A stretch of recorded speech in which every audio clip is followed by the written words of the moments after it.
My name is Wendy Jackson. I live in Dallas, Texas. I'm a CTEPH patient and have been for 30 years. In 1985, it was suggested to me at the age of 21 that I probably should get on birth control pills. After being on them for 6 months, I started feeling really bad, like I had the flu continually. Over the next year, I would go to doctor after doctor after doctor, misdiagnose, to the point where I probably visited every hospital in Dallas County at one point in my life. Finally, I ended up with pneumonia. My middle brother had taken me to just a primary care doctor because I couldn't function. I was really, really sick. My blood pressure had dropped really low. The doctor basically said, "You have pneumonia. I don't know what else you want me to do." He said, "You can go home or you can go to the emergency room." My brother said, "I'm going to take her to the emergency room." So he took me to the emergency room and ended up in the hospital. And a pulmonary doctor came in because my oxygen levels were so low and decided to do a chest x-ray. And on that chest x-ray, he saw a baseball-sized blood clot in my lung. And he's the one who basically saved my life because he took the time basically to do a little bit more tests besides saying, "Yeah, you have the flu." From that started a whole series of tests and doctors and anything and everything you could think of, they ran on me. Determined that this blood clot needed to come out. They sent me to Medical City, and this was in 1987. I had open heart surgery to remove that blood clot from my lung. They thought, okay, we've got it. This is what's wrong with her. They took the clot out and sewed me up. Over a period of 2 weeks, started feeling bad again. And basically what had happened is that I reclotted again. So over the course of a year, the pulmonary doctor that met me in Richardson was my doctor, and he continued to care for me. And during that time, he did research after research and finally found the pulmonary clinic in UCSD San Diego and called and asked them if they would take me as a patient. They said, "Send her down here and we'll do a series of tests." So I flew there in 1988.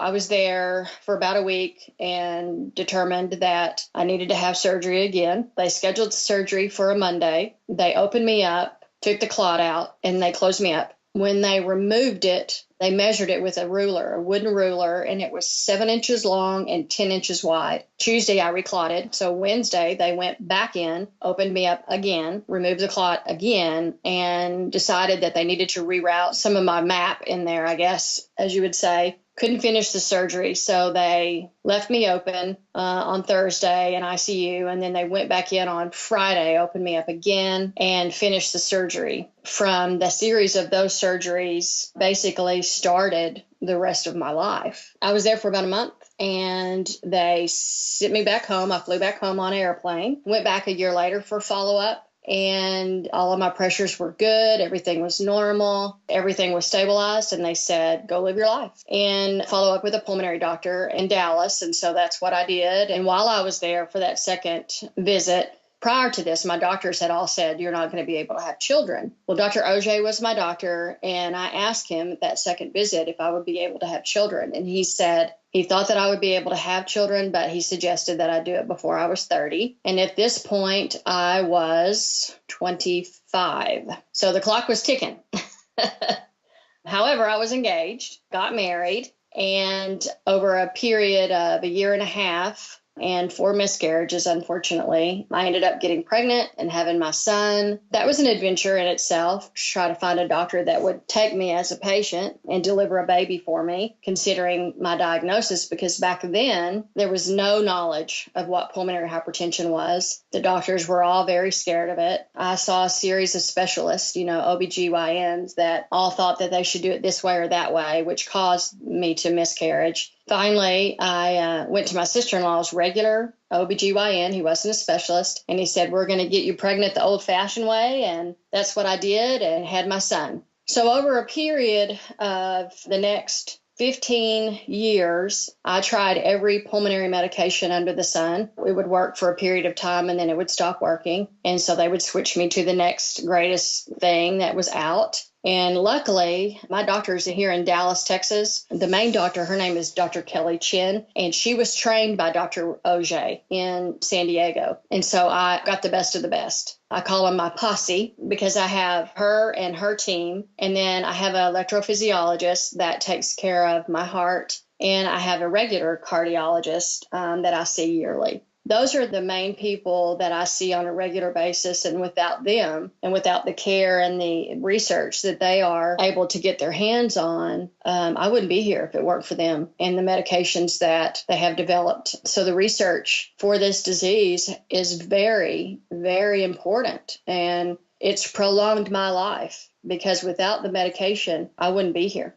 Honestly, would not be here. So up until about 2 years ago, I was able to take oral medications and kept my pressures down. And then in 2011, I started having problems with my heart. I kept going into AFib, trying to find a doctor that would take me as a patient. And luckily, my doctor is at UT Southwestern here in Dallas and took me on, and I had an ablation surgery. And from that actually has prolonged my life and given me a quality of life back that I didn't have prior to that. And so between him and Dr. Chin, they've worked hand in hand with their medications to give me a quality of life to where I can still be active and still work and contribute to society, which is important. I think at this age in my life, my son is going to graduate with his master's, and, he's gone on with his life and is becoming successful on his own. And so I really kind of had to find my own way after 20 something years of being, mom and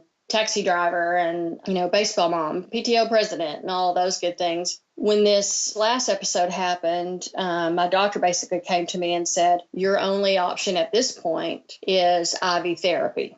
And I wasn't very happy about it because up to this point, I could hide my illness. I'm one of those type of people that my illness does not define who I am. It's just like brushing my teeth. It's just something that I do every day. It's something that is just like another arm, and I haven't let it really limit my life in any way, and I kind of live my life that way. I mean, I'm not saying my life has been easy. It hasn't, but I get up every day, get ready to go and put my clothes on and just face each day as it comes. But I've not ever surrendered to this disease, and I won't. I will fight until I have no fight in me. Luckily, with these medications, like I said, up to this point, every 5 years they would say, well, you might have another 5 years, because that heart muscle can only take so much, and when that muscle wears out, there really are no options. But with the medications, it's given it a break, and I've been able to successfully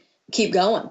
So I'm very thankful for where we are with the research that has been done on this disease, because whenever I was diagnosed, they basically said, we don't know how you got here. You should have died 3 months prior because your pressures were so off the charts. And so many people have passed away from misdiagnosis, and it's unfortunate that it's like that. So hopefully, over the rest of my life, continue that research, because I think that it's going to give people younger than me quality of life again. That's my hope anyway. I will say that it is not a life sentence anymore. It's not. And there are so many more options now and so many medications, good medications, that it gives all of us hope to extend our lives. I never thought I would be sitting here at 53. My goal was to see my son graduate from high school, and I figured that I would be gone now. And with the medications that are out, it's just prolonged my life. And the medications are getting better and better and better. I've never given up hope, and that's what I would say is don't give up hope. Do your research.